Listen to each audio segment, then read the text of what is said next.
Hey YouTubers, and welcome to Bevins Bricks. I'm Daryl, and no, I don't have a Lego video yet.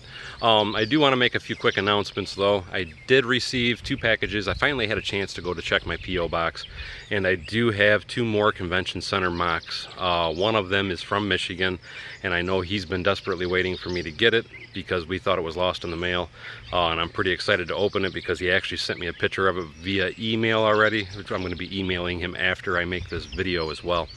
But anyway, I just wanted to make a quick update video and kind of show everybody what I've been up to.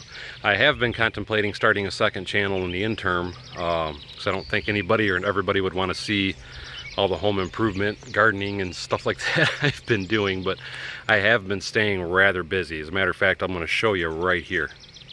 To give you an idea, I've already started cleaning up a lot of it. The landscaping here was just a total disaster, and I am slowly, this is where I'm focusing on today, is the exterior of the existing garage. And like I said, as you can see here, I already got that kind of trimmed back and got all the weeds and everything out of it, but you can see how there is a ton of overgrowth everywhere. And then you can see over here where I haven't even done yet how bad it really was. And then I also have to, over here, there's a lot of overgrowth that I'm going to be digging up and redoing some beds and stuff. Like I said, while I'm waiting for my pole barn to get built, I thought I would try and take advantage of all this beautiful weather and get some yard work done. Which, as you can see, I have tons and tons of yard work because I have a lot of grass to constantly cut. As a matter of fact, I just actually finished cutting all this grass about 20 minutes ago before I started recording this. But here's another one of the many things that I've been kind of working on at the house. Everything down here was just in horrible condition. I've got it all ripped back out, got all the weeds out, got the beds back.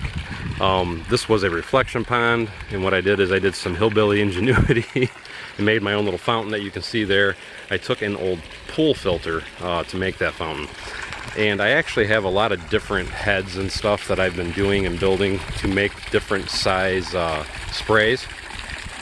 And what it is I got to get the filter physically hooked up to the pump itself because the water is just horrid. It hasn't been cleaned in years, and it really needs to be filtered. But that's something that I might be doing if I start another channel, is showing different people or showing everybody how you can do stuff like this, making your own sprinkler heads or ponds with filters and all that without spending, because your typical pond pump with the fountains and stuff like that, they usually run around $400, $500, $600 is what I usually see for a pond of this size anyway. And so far I think I've got maybe $20 invested into this particular spray. But like I said, I do have different nozzles and stuff, and what it is it's been so windy here lately, I adjusted all the fountain sprays way lower in order to try and keep the water from spraying out of it all the time, which is what I was originally having a problem with. But that's something else I wanted to discuss. Is, as you can see, I have this brick here is also the same brick that's over there. And what it is the previous homeowner, because I bought this house, it was a foreclosure, he was kind enough, because when he walked away, he left a lot of brick behind for me. And what I mean by he left a lot of brick behind for me, you can see that I cut all this grass through here. And you can see I cut it all the way down and way on over past the trees and everything over there. But this patch right here that I don't cut, there's a reason I haven't been cutting the grass there. I kind of like it, it's kind of decorative, and I might even leave it after I get all this stuff out of here. But when I was saying the guy left me, or was kind enough to leave me all these bricks, I think I counted roughly, because I was counting how many piles of them there are and how many are in a pile. I think there's a total of 936 of these bricks that he left out here on the property. So I am trying to figure out different ways, and like I said, everything that's in these weeds is those bricks. That's what these weeds are all about. So I'll try and zoom back in again so you can see what I'm talking about. This whole pile of weeds in here is nothing but that brick with overgrowth on it. And what I did, it's like I made that pond out of them, I put that wall up, and now I'm wanting to dig this out and put that wall up. So it's kind of like playing with Lego, but in a much heavier scale, I guess would be a good way to put it. Much more physically enduring anyway doing this.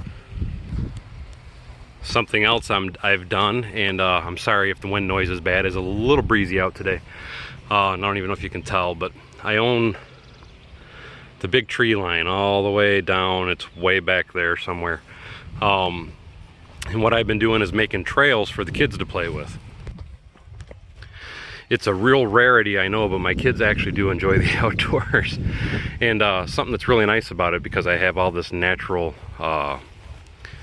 growth and everything on my property, is we've kind of made our own little nature trails.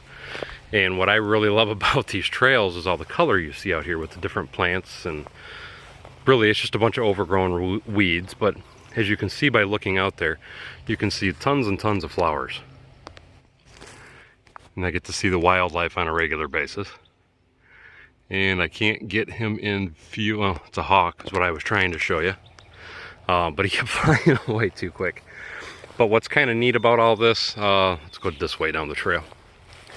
So with having these trails, my plan, and there went a rabbit, my plan is at some point to get some go-karts or some golf carts or something, to be able to let the kids kind of run around in here. And what we've done with these trails, there's kind of like a lot of deer tracks that come through here.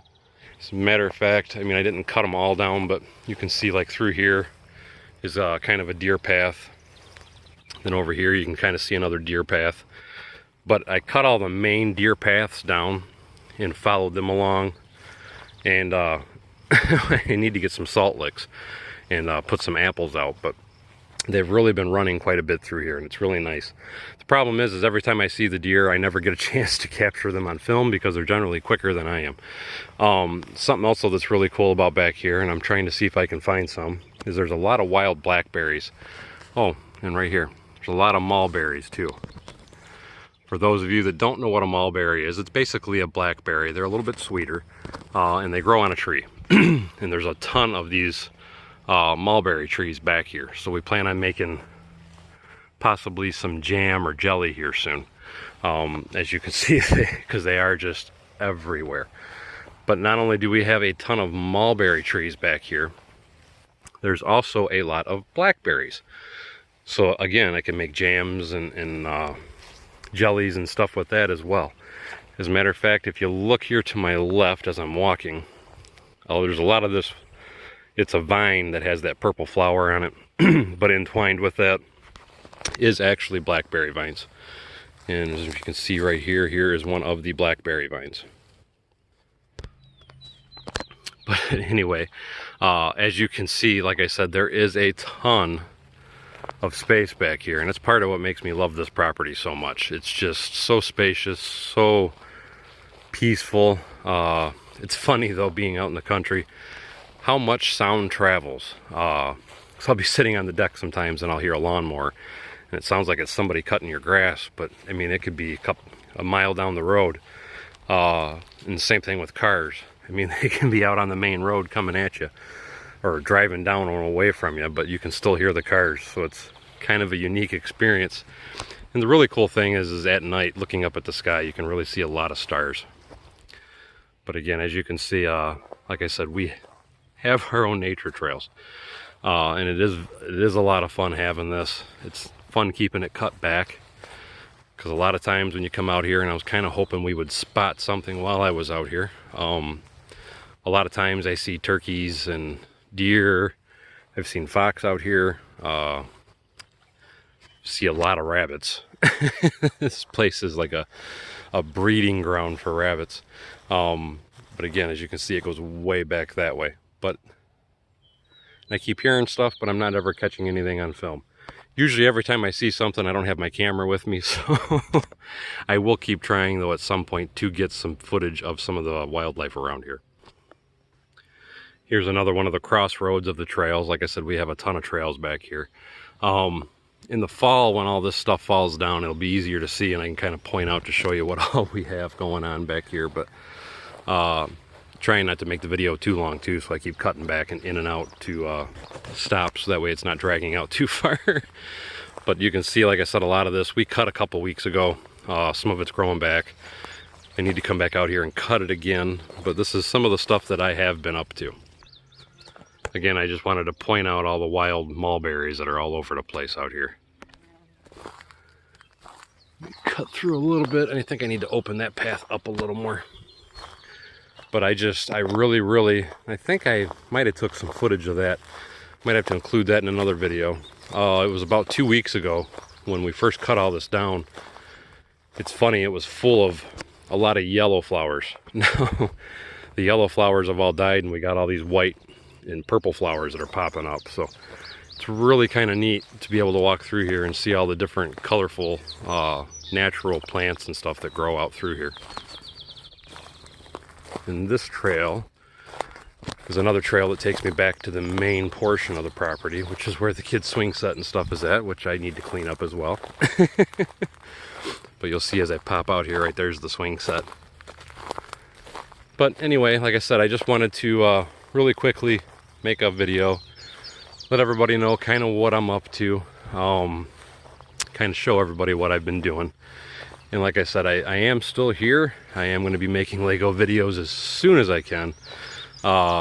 It's probably going to be, I know they said 2 to 3 weeks on the pole barn itself. But if I had to guess, it's probably going to be closer to 6 to 8 weeks, because what it is I'm going to have to, once they get the pole barn up anyway, I'm going to have to do the electrical and the gas, so that way come winter time I'll be able to be out there and work. And I got to drywall it and insulate it, and so there'll still be a lot more work to do once the pole barn gets up. And I do still plan to try and make a, well, once the pole barn's up, what it is I'm going to move everything out into the garage. I might make a video here in the near future just showing how badly all my stuff is currently stuffed into a closet and the laundry room and so on and so forth, which is why I haven't been making any Lego videos. But like I said, I'm also trying to enjoy all this beautiful weather and get caught up on some of this yard work. But anyway, you know what, because I'm rambling. Like I said, I just wanted to touch base, let everybody know I am still around. I will be making videos soon. Once the pole barn is finished, or as far as it's standing up, I'm going to be moving all my Lego into the building. And I will probably start doing some small videos until I can get everything 100% complete out there, to start doing a city updates and things like that again. So I'm hoping within the next 6 to 8 weeks, you should start seeing Lego videos returning, if not even sooner. But anyway, as always, thank you for coming to Bevins Bricks. Don't forget to like, subscribe, and share below, and we'll see you next time on Bevins Bricks.